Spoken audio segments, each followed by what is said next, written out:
สุขีนักนวลน้องเจ้าชาตินี้ที่จนที่เป็นคนอาภัพอาเจ้าจนเงินทองมนมองเจ้า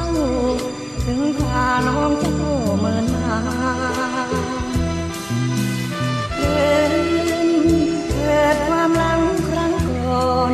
เปรียบเราเหมือนตัวละครบทกลอนของเราเข้าสร้างเชิดชายให้พอสุขเถิดน้องที่คอยทางลืมคืนวันเคยฝันสร้างทางสวรรค์ทำไทย